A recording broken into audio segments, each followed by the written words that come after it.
Hello, guys.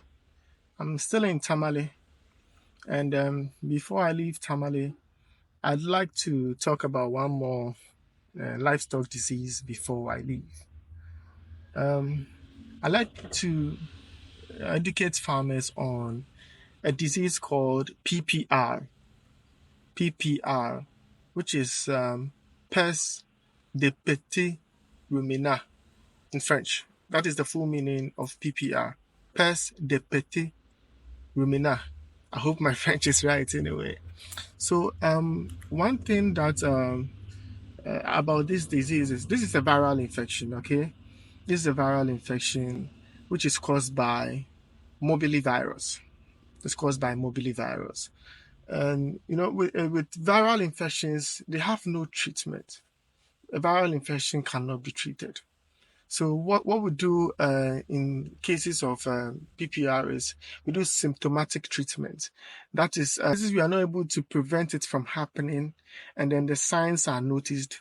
We do some treatment to prevent secondary bacterial infection, and then help increase the immune system to increase the chances of survival. It cannot be treated because it's viral. So some of the things that you need to know is that PPR is endemic in Ghana, which is to say it frequently occurs. It is something which is frequently occurring in a lot of parts of the country.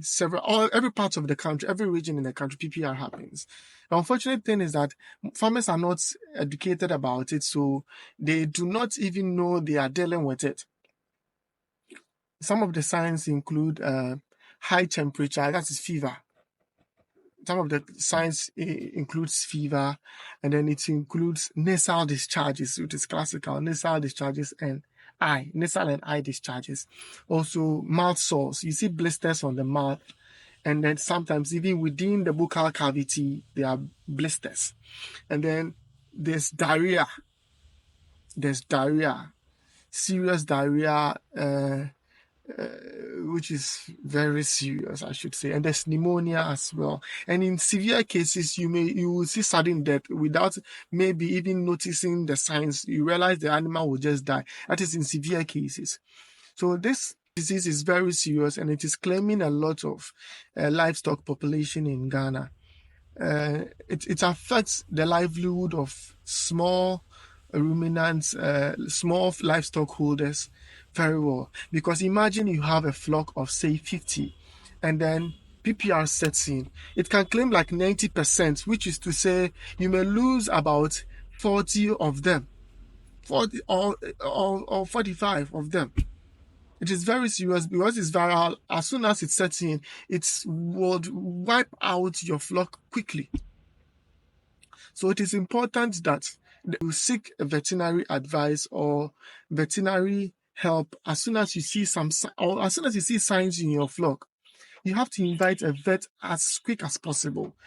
Instead of trying to go to a shop to buy medicines by yourself to come in and try to subdue the situation, and when it gets out of hands before you contact a vet, first contact the vet. It is very important. Please, I keep on stressing on this.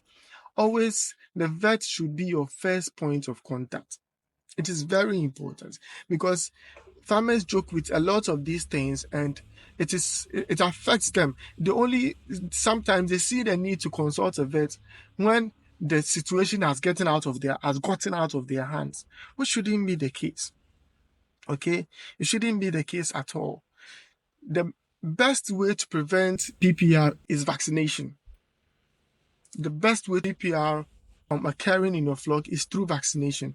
That is the best management practice that we use to prevent PPR from happening. So routinely, veterinary offices organize vaccination programs to be able to curtail this problem. So I say, make sure you get close to your district veterinarian. If you are an animal farmer, you should have a vet at your disposal at all time. And then you follow them up until they get your flock vaccinated. If you are in a community, you should try to have a small community cooperative union, such that you can organize yourself and then invite the district vet to come and vaccinate your whole community. When we do these things consciously, it helps to protect our livelihood, because it is not expensive to do PPR vaccination, especially when you are able to gather other farmers. Because normally a vial of PPR vaccine would do about 100 sheep and goats.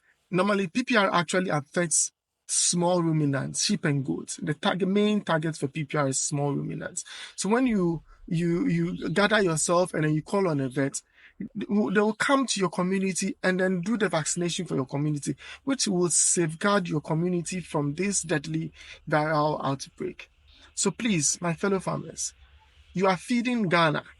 You are feeding Ghana. And when we take a look at these things, these petty things, when we are serious with them, we can help reduce a lot of losses that we incur on our farm. Please, so always make sure you contact a vet. When you see symptoms that you do not understand, let the vet diagnose and help you as soon as possible. Okay, thank you very much. As you watch this video, follow, like, and then share this video to your other farmers so that they can see and also learn more.